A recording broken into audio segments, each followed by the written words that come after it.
Caso particular, o Madagascar. Nigéria vem a seguir e o Mali por esta ordem. Siga o histórico do Grupo A. A Nigéria, cabeça de série do Grupo A, apesar do Mali ter mais participações e tradição em competições organizadas oficialmente pela FIBA Afrique. Historicamente, o basquetebol foi introduzido na Nigéria no final dos anos 40 pelas Forças Armadas da Nigéria, na época conhecidas como Royal West African Frontier Force, as RAF, que participaram ativamente na Segunda Guerra Mundial, tendo combatido no eixo Birmânia, Filipinas e Indonésia. Os nigerianos participaram pela primeira vez no Afrobasket em 1972. Em Dakar, ocuparam a 6ª posição no seio de 12 seleções. Na trajetória nigeriana, contabilizam-se 3 segundos lugares e 2 medalhas de bronze. Segunda no ranking continental, tem 154 presenças em Afrobasket e ocupa a 21ª posição no quadro FIBA.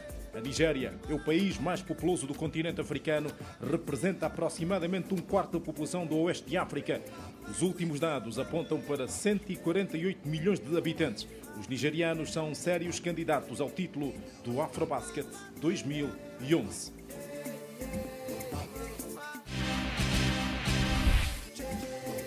O 55º no ranking da FIBA, o Mali é 11º no posto continental. É o segundo classificado da Zona 2, atrás do Senegal. A sua presença em competições da FIBA Afrique data desde 1964 em Marrocos, onde foi 6º e último classificado. Tem 46 triunfos e 55 derrotas no histórico de competições oficiais ao nível de África. A melhor classificação maliana foi o 3º lugar alcançado em 1972 em Dakar, Senegal. A pior classificação foram os 7º lugares de 1974 em Bangui, República Centro-Africana, e Nairobi, 93. Com uma superfície de 1.240.192 km², o Mali tem apresentado seleções cuja média de altura varia entre 1,98 m e 2,02 m de altura. Por conseguinte, é um sério candidato a um dos lugares no pódio.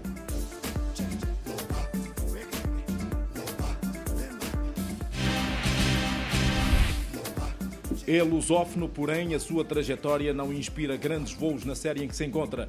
13ª no ranking africano e 58ª no espaço FIBA. Moçambique faz em Antananarivo a sua 11ª participação no Afrobasket, depois do pouco abonatório 14º lugar na Líbia em 2009. A melhor posição para os moçambicanos no histórico da FIBA Afrique foi o 5º lugar em Alexandria.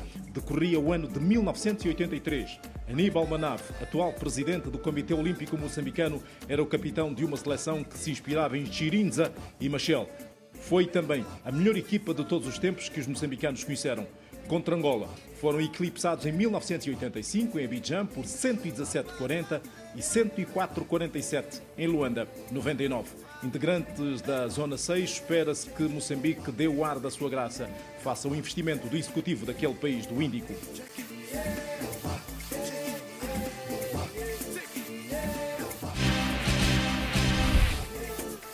Madagascar é o país organizador por força da desistência da Côte d'Ivoire. Na ótica dos críticos internacionais, o Madagascar tem a oportunidade de expor a sua montra ao nível internacional e a realização do Afrobasket surge num bom momento. Não se lhe conhece qualquer feito em termos basquetebolísticos ao nível da FIBA e FIBA Afrique. Pertence à Zona 7 de Desenvolvimento Desportivo Africano, ao lado das Comores, Djibouti, Mauritânia e Seychelles. O Madagascar é um ilustre desconhecido ao nível do basquetebol continental.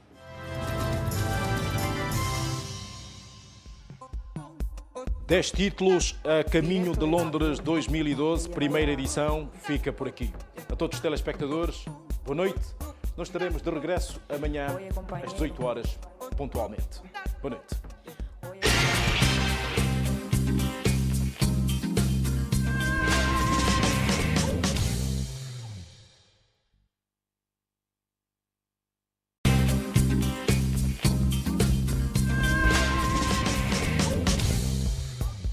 Boa noite. 10 títulos a caminho de Londres 2012, com depoimentos históricos de personalidades que ajudaram a manter sólida, competitiva e respeitada a modalidade de basquetebol ao nível mundial.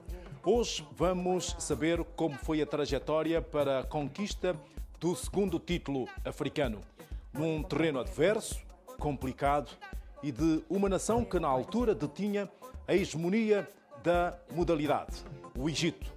Vai ter a informação da preparação dos decacampeões em Pau, localidade francesa, e conhecer de perto o grupo B. O base Armando Costa e o extremo Eduardo Mingas são os nossos convidados. Depois da conquista do primeiro título em 1989 em Luanda, Cairo chamou a si a organização do Afrobasket de 1991.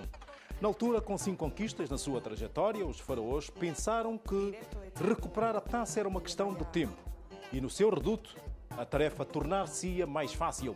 No terreno, os angolanos, sob liderança de Vitorino Eugênio da Silva Cunha, contrariaram essa tese, demonstrando que o trabalho árduo e cientificamente elaborado era a melhor opção no momento em que o basquetebol angolano estava em franca progressão.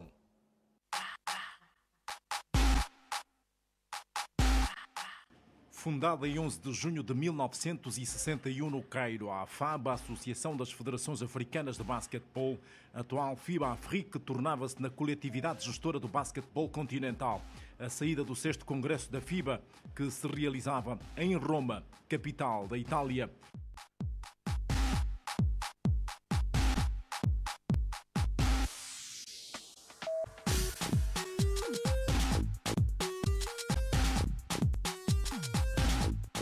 Nove meses depois da sua criação, a AFAB fazia disputar o primeiro campeonato africano de basquetebol sénior masculino.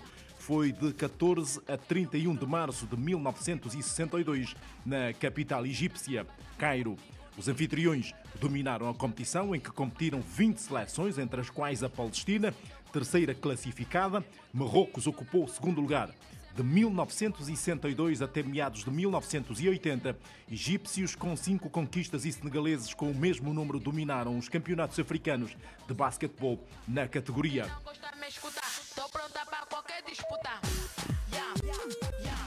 Com apenas 5 anos de independência, Angola, em fase embrionária da sua vida e a viver uma guerra atroz, competia pela primeira vez num africano de basquetebol sénior masculino. Aconteceu em 1980, em Rabat, capital do Marrocos. Era o batismo da seleção nacional em provas do género. Decorria a 10ª edição. Foi no período de 22 de março a 30 do mesmo ano. Com 11 equipas nacionais, os angolanos ocuparam a 7ª posição. Mário Palma teve à sua disposição atletas que faziam a diferença na época. No princípio, isso deve-se a muitos fatores. Deve-se aos treinadores, portanto, aos vários treinadores que treinaram a Seleção Nacional de Angola, o Vitorino Cunha, eu e outros treinadores depois de mim e antes de mim, aos jogadores, extraordinário grupo de jogadores, quer dizer, na minha opinião, claramente os melhores jogadores do mundo em termos de atitude, em termos de capacidade de sacrifício, em termos de trabalho, em termos de gostarem de basquete, são absolutamente fora de série. Portanto, não existe nenhum grupo de jogadores como aquele. Os vários grupos, todos eles, não é? Portanto, quer dizer, isto faz parte da genética do jogador angolano, não é? Da federação, dos dirigentes, porque uma das razões também do facto de nós termos conseguido obter esse sucesso deve-se também ao facto de tanto o governo como a própria federação ter dirigentes com um nível muito mais elevado que os dirigentes das federações com quem nós jogávamos, não é? Isso também é muito importante, não é? O que permitia que a Seleção Nacional organizasse sempre a sua preparação de uma maneira muito mais perfeita que as seleções, não é? Ao povo angolano e ao público que adora basquetebol e que sempre apoiou a Seleção Nacional também, não é? Portanto, isso também foi decisivo, não é? O Ferroviário de Angola com 6 jogadores e o 1º de agosto com 5 eram os clubes que mais atletas forneciam ao combinado nacional. António Henriques Tunecas, Mário Otávio, Carlos Cunha Calitas, Carlos Oliveira Xuxo, os irmãos Guimarães, António e Arnaldo, Hilário de Souza, Gustavo Conceição, Fernando Barbosa Barbosinha, Vítor Almeida, Rui Marques e Luís Filipe dos Santos, Gica. Mário Palma confidenciou-nos que a seleção em Marrocos, em 1980, acabaria derrotada nos quartos de final por conta de uma defesa-zona 3-2 e 2-1-2, das quais os atletas nacionais não conseguiram descodificar no terreno de jogo, perdendo por 2 pontos, 54-56, frente à Tunísia, na altura, uma verdadeira potência continental. O primeiro contacto ao nível de competições oficiais da AFABA estava feito. Em Marrocos, 1980, os angolanos marcaram 304 pontos, sofreram 450. 9 anos mais tarde, sagravam-se campeões em Luanda, em 1989, revalidando em 1991, num terreno adverso e extremamente complicado.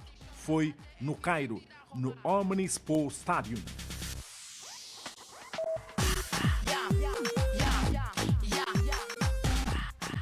Nós fomos à final com a Coxa de Marfim. A Coxa de Marfim foi de sofrimento, onde levei uma cotovelada e até hoje as marcas continuam, que a única cotovelada abriu em cima e embaixo, e praticamente o ritmo cardíaco tinha parado.